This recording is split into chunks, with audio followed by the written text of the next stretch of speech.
What's up, basement? How we feeling? Some good energy, right on. Appreciate it. I love the basement. This place is beautiful, man. It's very relaxed. I feel like I should be leading you all through like a guided meditation. Give everyone big cult vibes. Now just breathe.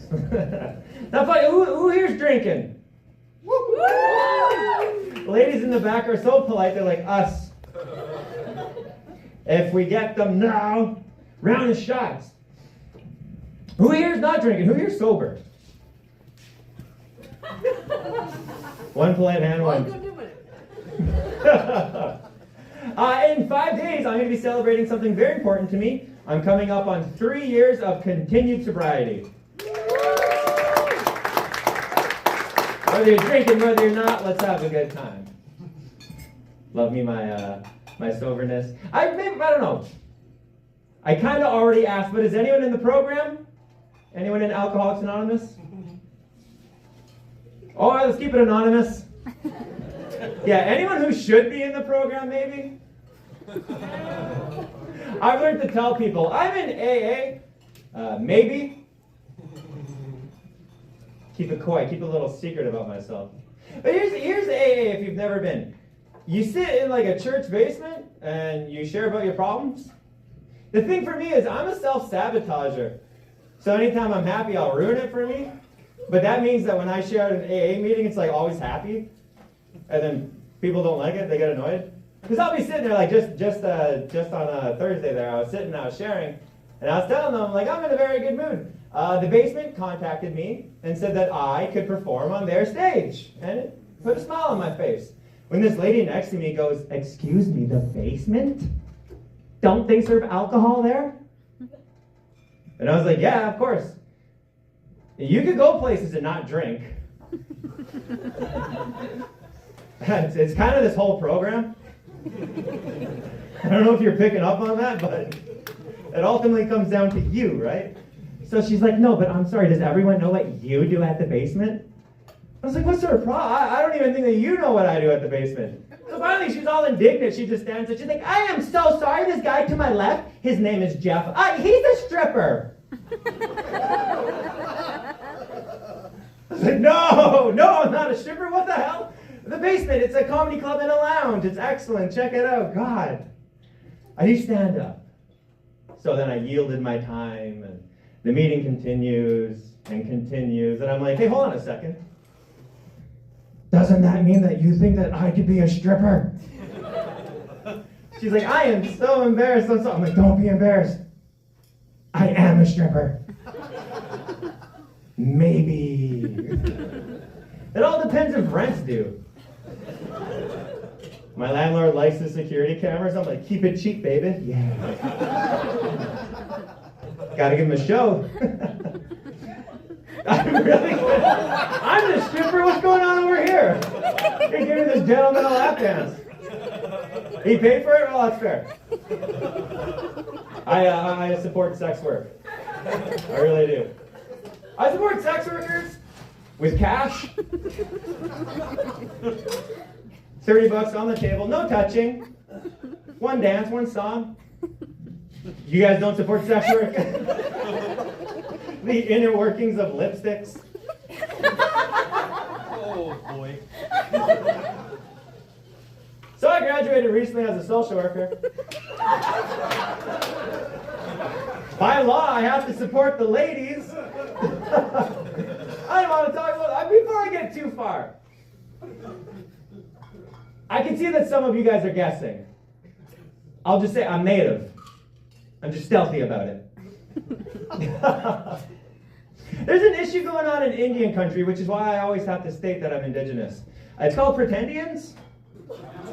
Yeah, some people know. Pretendians is a non-indigenous person pretending to be Indian. Like we had the OG Buffy St. Marie. Publicly outed, very publicly outed. Turns out she was Italian the whole time. Which kind of makes sense because her name was Mamma Mia. That'll be the majority of my jokes, fellas. I just recently learned Shania Twain's had a status card this whole time and she's never been a dick about it. To have the power and not use it, it's very Philosopher's Stone.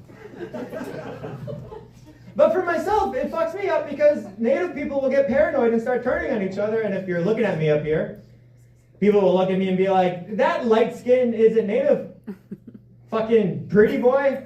I can prove Jeff Gobeil's not native. He can grow a beard. Last name Gobeil, that's French as hell.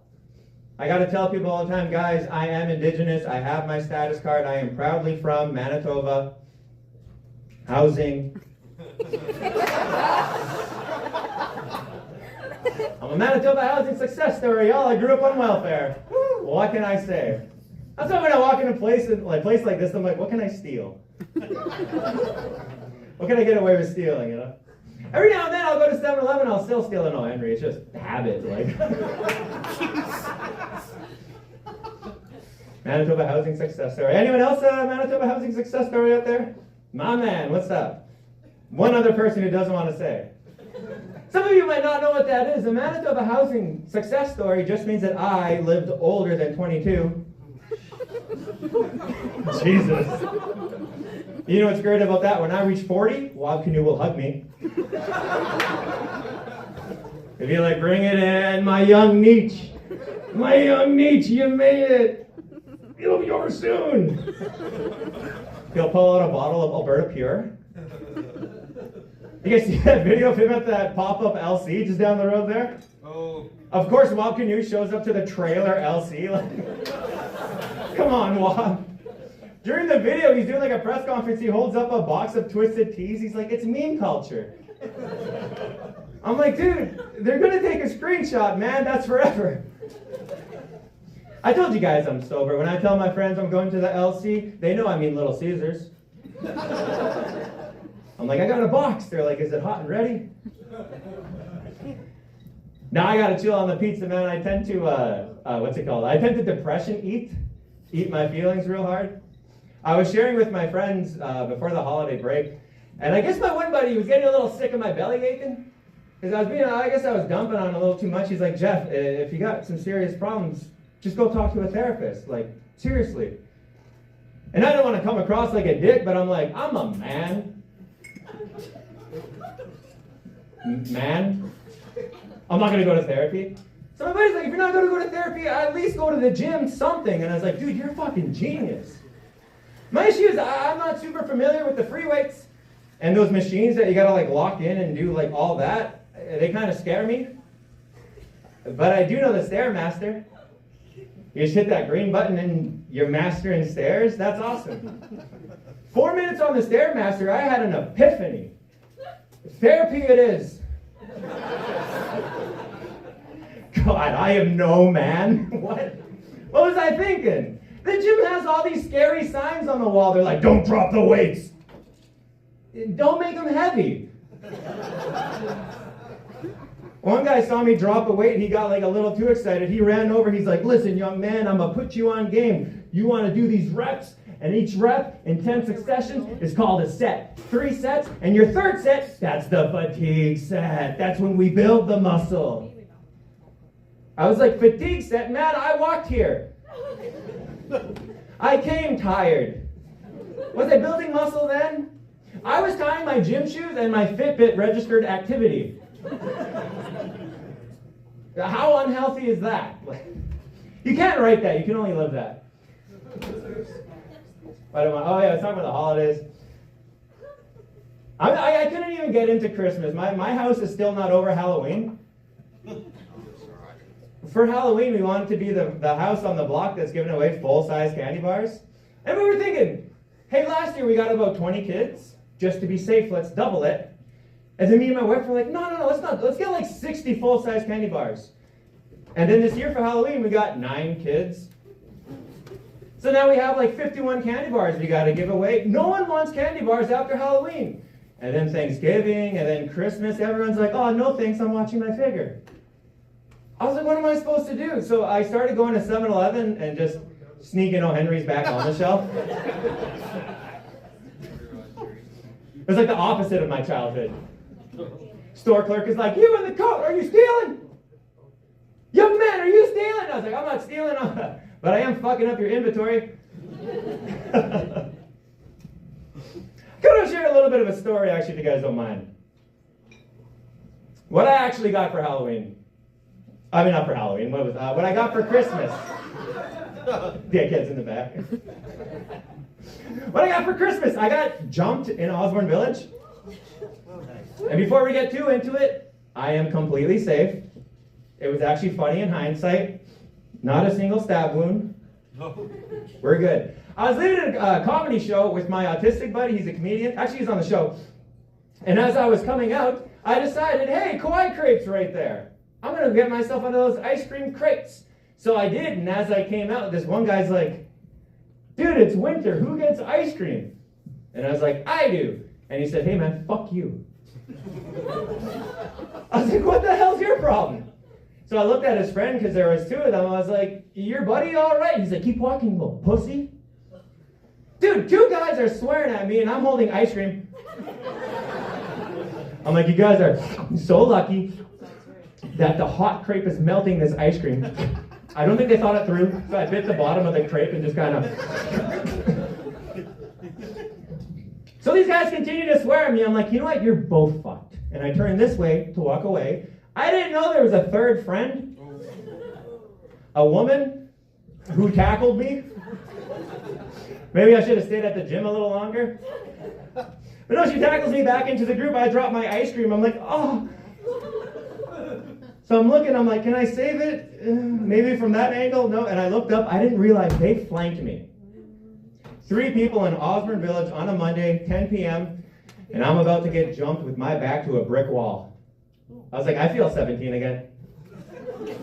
The world's healing. You got to take your licks sometimes, right? Here's the thing. They must have been drunk and high and meth or something, because when they hit me, it felt like nothing. It was like being hit by a child. It was like, bleh.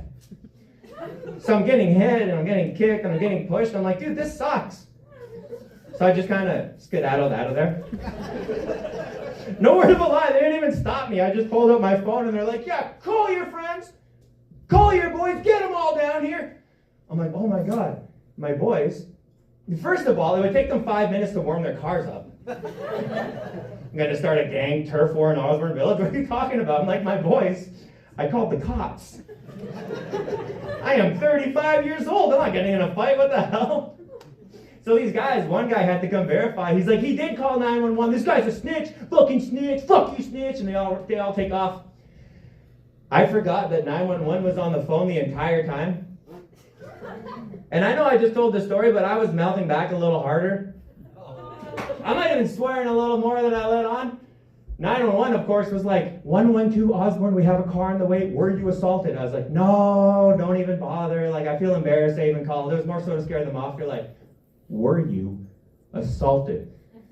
And I was like, yeah, they hit me. And they're like, do you have a description? I was like, 3 white people. I don't think it was a hate crime. They're like, please give a description. I'm like, 3 white people, I don't have a description. When between 2 cars, my autistic buddy just emerges. He's a big dude. He's really tall. He's like, give me the phone. He takes the phone from me. He's like, the woman was 5'11" and a half inches with a white t-shirt on and a blue sweater with red shoes on. Her hair was in a ponytail, and one of her eyes were a little too close to the middle. Dispatch was like, oh, Susan? We know Susan. So if you guys ever get jumped in Osborne Village, have your autistic friend nearby. I've been Jeff Gobeil. Thank you so much.